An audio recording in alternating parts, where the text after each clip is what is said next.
नमस्कार विद्यार्थियों, आज का हमारा विषय है अनुप्रास अलंकार। जैसा कि हम सभी जानते हैं कि काव्य के दो पक्ष होते हैं, एक भाव पक्ष और दूसरा कला पक्ष। भाव पक्ष भावनाओं विचारों से संबंधित है, यानी कि किसी काव्य की विषय वस्तु जो है वो भाव पक्ष से संबंधित होती है।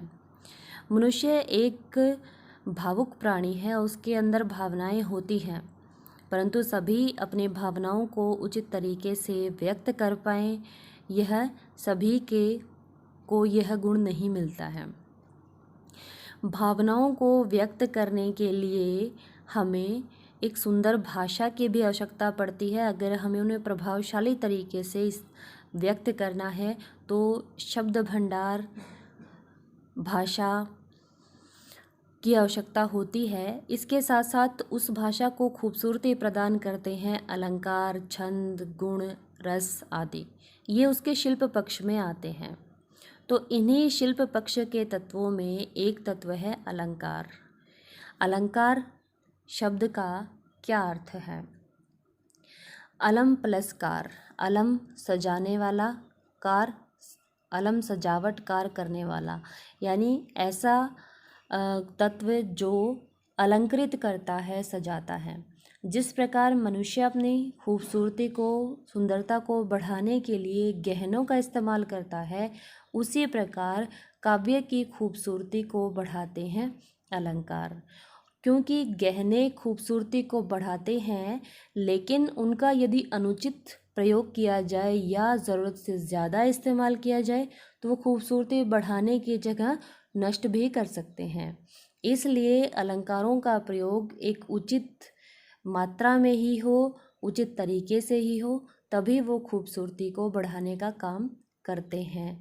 वरना जैसा कि हम देखते हैं कि रीति काल में अलंकारों का इतना ज़्यादा इस्तेमाल किया गया कि वह उसकी खूबसूरती को बढ़ाने की बजाय उसका अपकर्ष करने का, अपकर्ष का ही कारण बना है। उत्कर्ष के बजाय अपकर्ष का कारण बन गया। तो अलंकार जो काव्य का बाहरी तत्व है, ये काव्य को सजाने का काम करते हैं। अलम क्रियते अनेन इति अलंकार, जो सजाते हैं, सजावट करते हैं, उनको अलंकार कहते हैं। आचार्य दंडी ने इसकी परिभाषा दी है, काव्य शोभाकारान धर्मान अलंकारान प्रचक्षते, यानी काव्य के शोभा कारक धर्म अलंकार कहलाते हैं। यानी कि काव्य की खूबसूरती को, उसकी शोभा को बढ़ाने वाले जो धर्म हैं वो अलंकार कहलाएंगे। अलंकार कितने प्रकार के होते हैं? मुख्य तौर पर 3 प्रकार के माने गए हैं, शब्दालंकार, अर्थालंकार और उभयालंकार। शब्दालंकार नाम से स्पष्ट है, शब्दों में सुंदरता होती है, खूबसूरती होती है। यदि हम उस शब्द का कोई पर्यायवाची इस्तेमाल करेंगे तो वो खूबसूरती नष्ट हो जाएगी। जैसे यदि हम कहें कि चारू चंद्र की चंचल किरणें खेल रही हैं जलथल में, यहाँ च च की आवृत्ति से अनुप्रास अलंकार है।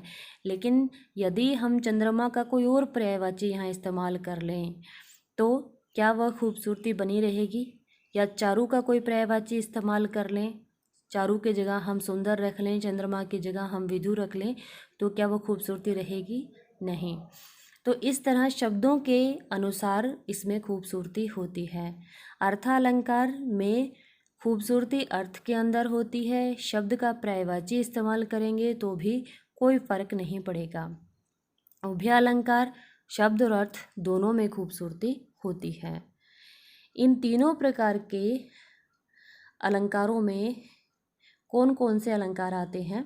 शब्दालंकार में अनुप्रास है, वक्रोक्ति है, यमक है, श्लेष है, पुनरुक्ति प्रकाश है। अर्थालंकार में उपमा है, रूपक है, उत्प्रेक्षा है, भ्रांतिमान है, संदेह है, दृष्टांत है, अतिशयोक्ति है, विभावना है, अन्योक्ति है, विरोधाभास है, विशेषोक्ति, प्रदीप, अर्थांतरन्यास आदि। उभयालंकार में संकर और संसृष्टि अलंकार आते हैं। इसके अलावा एक चौथे प्रकार का भी अलंकार माना गया है, जो कि पाश्चात्य साहित्य के प्रभाव से जो अलंकार आए हैं, जिनमें मानवीकरण, भावोक्ति, ध्वन्यात्मकता और विरोध चमत्कार जो अलंकार हैं वो आते हैं। अब हम बात करते हैं अनुप्रास अलंकार की। अनुप्रास, अनु, प्र और आस, इसका शाब्दिक अर्थ क्या होगा?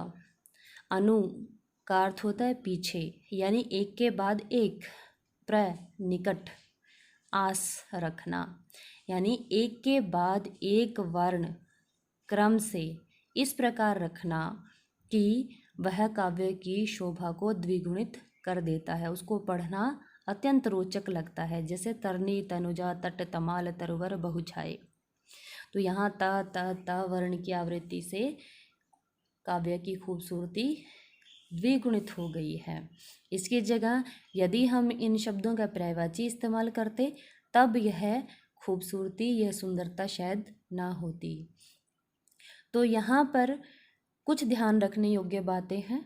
एक तो यह कि इसमें व्यंजन वर्णों की आवृत्ति से ही होगी, व्यंजन वर्णों की आवृत्ति से ही अनुप्रास अलंकार होगा। इसमें यदि स्वरों में विषमता है तो भी कोई दिक्कत नहीं है। स्वरों को हम स्वरों की आवृत्ति से अनुप्रास अलंकार है वो नहीं होता है, व्यंजन वर्णों की आवृत्ति से होता है। दूसरी बात यह है कि वर्णों की जो आवृत्ति है वह एक ही क्रम से होनी चाहिए, यानी कि व्यंजन वर्ण, उनकी व्यंजन वर्ण की आवृत्ति होगी और व्यंजन वर्ण की स्थिति समान होगी सभी शब्दों में। यानी जैसे तरनी तनुजा तट तमाल प्रारंभ में आ रहा है, किसी भी शब्द के प्रारंभ में, हर एक शब्द के प्रारंभ में आ रहा है व्यंजन वर्ण, इसी प्रकार वह मध्य में हो सकता है या अंत में हो सकता है, लेकिन उसकी स्थिति हर एक शब्द में समान होनी चाहिए उस व्यंजन वर्ण की, तभी अनुप्रास अलंकार होगा। यदि वह व्यंजन वर्ण अलग अलग है, जैसे इस नीचे के उदाहरण में हम देख लेते हैं, अगर इसमें अलग अलग है, जैसे तुलसी सीदत, यहाँ से स वर्ण की आवृत्ति है और निस में भी स आया है, परंतु इनका जो क्रम है वो एक सा नहीं है, यानी कि तुलसी में से अंत में है, सीदत में से शुरुआत में है और निस में अंत में है, तो इससे अनुप्रास अलंकार नहीं होगा। अनुप्रास अलंकार होने के लिए कोई भी व्यंजन वर्ण या तो शुरुआत में आएगा हर एक शब्द के, या मध्य में आएगा या अंत में आएगा। इसके बाद इसके भेद, अनुप्रास अलंकार के 5 भेद माने गए हैं: छेकानुप्रास, वृत्त्यानुप्रास, लाटानुप्रास, अंत्यानुप्रास और श्रुत्यानुप्रास। सबसे पहले छेकानुप्रास। छेक शब्द का जो अर्थ होता है वह यानी कि विद्वानों में जो प्रिय है, सुंदर लगने वाला है, छेक अलंकार, छेकानुप्रास अलंकार। तो यहाँ पर क्या होता है कि एक व्यंजन वर्ण एक बार फिर रिपीट होगा, तो वहाँ पर छेकानुप्रास होगा। आगे हो सकता है दूसरा व्यंजन वर्ण हो, वो भी फिर एक बार रिपीट होगा।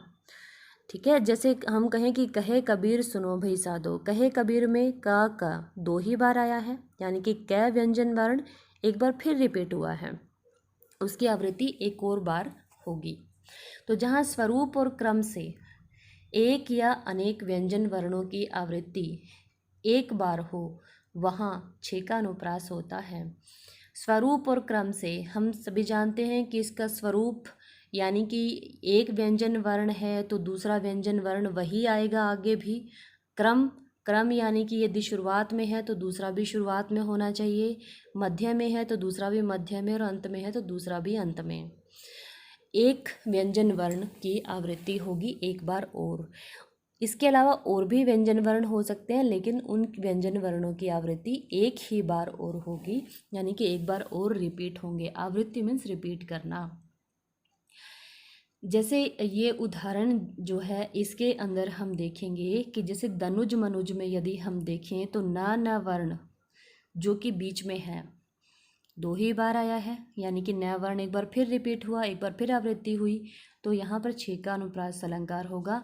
इसी तरह दनुज मनुज, इसमें जय वर्ण 2 ही बार आया है, इस तरह से इसमें भी छेकानुप्रास अलंकार होगा। तो किसी भी व्यंजन वर्ण की आवृत्ति एक बार फिर होगी तो वहाँ पर 6 का अनुप्रास अलंकार होगा। वृत्यानुप्रास अलंकार, जहाँ एक व्यंजन वर्ण की आवृत्ति 2 या अधिक बार होगी वहाँ वृत्यानुप्रास अलंकार होगा। आवृत्ति मीन्स रिपीट करना, यानी कि एक व्यंजन वर्ण पहले एक ही बार रिपीट हो रहा था 6 का अनुप्रास में, यहाँ एक व्यंजन वर्ण एक से ज़्यादा बार रिपीट होगा, यानी कि वो 2 बार या 2 से ज़्यादा बार होगा तो वृत्यानुप्रास अलंकार होगा। जैसे तरनी तनुजा तट तमाल तरवर बहु छाए, तो त की जो आवृत्ति है वो प्रत्येक शब्द की शुरुआत में तय वर्ण आ रहा है, तो यहाँ पर वृत्यानुप्रास अलंकार होगा। इसके बाद है लाटानुप्रास। लाटानुप्रास, लाटी वृत्ति गुजरात से संबंधित है। लाटानुप्रास कह सकते हैं कि गुजराती अलंकार है ये लाटानुप्रास अलंकार।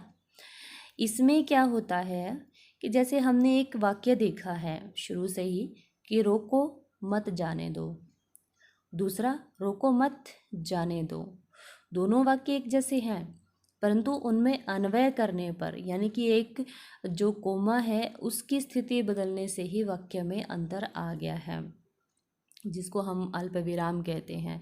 तो विराम जहाँ पर हम ले रहे हैं उससे भी और बोलने के तरीके से अंतर आ जाता है अर्थ में।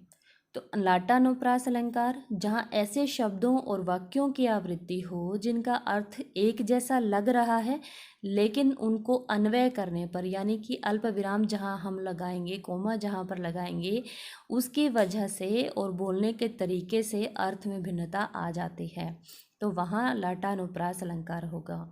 यहाँ उदाहरण के रूप में 2 एक जैसी पंक्तियाँ हैं। प्राधीन जोजन नहीं स्वर्ग नरकता हेतु, प्राधीन जोजन नहीं स्वर्ग नरकता हेतु। तो प्रथम पंक्ति में प्राधीन जोजन, जो मनुष्य प्राधीन है, नहीं स्वर्ग नरकता हेतु, उसके लिए कहीं कोई स्वर्ग नहीं है, उसके लिए स्वर्ग भी नरक के ही समान है। और प्राधीन जोजन नहीं, जो मनुष्य प्राधीन नहीं है उसके लिए स्वर्ग नरकता हेतु, उसके लिए नरक भी स्वर्ग के समान है, यानी वो नरक में भी रहेगा तो भी स्वर्ग जैसी अनुभूति उसको होगी, जो इंसान पराधीन नहीं है। चौथा है अंत्यानुप्रास अलंकार। अंत्यानुप्रास अलंकार, जैसे कि हम बातों बातों में एक तुकबंदी का इस्तेमाल करते हैं, या किसी भी कविता के जब हम लिखते हैं तो उसमें हम तुकबंदी का ध्यान रखते हैं। तो अंतिम तुकबंदी जो होती है, हर एक पंक्ति के अंत में हम कोशिश करते हैं कि उसको एक जैसा ही उसका जो उच्चारण है, जो शब्द हैं उनका एक जैसे उच्चारण वाले शब्दों पर ही ला करके हम छोड़ दें, तो इसको तुकबंदी बोलते हैं। ठीक है, तो जैसे गुरु गोविंद दो खड़े काके लागू पाए, ठीक है, बलिहारी गुरु आपने गोविंद दियो बताए, तो पाए बताए ये तुकबंदी कहलाती है। यानी कि पहली पंक्ति में जिस तरह के शब्दों से हमने अंत किया है, जिस तरह के वर्णों से हमने अंत किया है, दूसरी पंक्ति में भी उसी तरह के वर्ण हमने रिपीट किए हैं। यानी कि जहाँ पद के अंत में एक जैसे वर्ण समुदाय की आवृत्ति होती है वहाँ पर अंत्यानुप्रास अलंकार होता है। इसको तुकबंदी भी कहते हैं, तो ये तुकबंदी ही अंत्यानुप्रास अलंकार कहलाती है। उसके बाद है श्रुत्यानुप्रास। श्रुत्यानुप्रास यानी कि जो सुनने में मधुर लगे। हम सभी जानते हैं कि प्रत्येक वर्ण का एक उच्चारण स्थान होता है। जैसे क वर्ग है वो सारा कंठ से बोला जाता है, च वर्ग तालु से बोला जाता है, ट वर्ग मूर्धा से बोला जाता है, और जो त वर्ग है उसके लिए हम दंते का सहारा लेते हैं, दांतों का सहारा लेते हैं, और प वर्ग के लिए हम होठों का इस्तेमाल करते हैं। तो हर एक व्यंजन, हर एक वर्ण को उच्चारण करने का एक स्थान होता है। तो जब हम ऐसे वर्णों का इस्तेमाल करते हैं जिनका उच्चारण स्थान एक ही हो, वहाँ पर श्रुत्यानुप्रास अलंकार होता है। जैसे तुलसी सीदत निस दिन, तुलसी ता ला सा दा ता ना सा दा ना। तो ये जो सभी व्यंजन वर्ण है इसमें, जिसमें भी जितने भी वर्ण हैं, इन वर्णों का उच्चारण स्थान एक ही है। ता ला सा दा ता ना सा द ना, इनका सभी का उच्चारण स्थान एक ही है, इसलिए यहाँ पर श्रुत्यानुप्रास अलंकार है। उम्मीद है आपको अनुप्रास अलंकार समझ में आया होगा।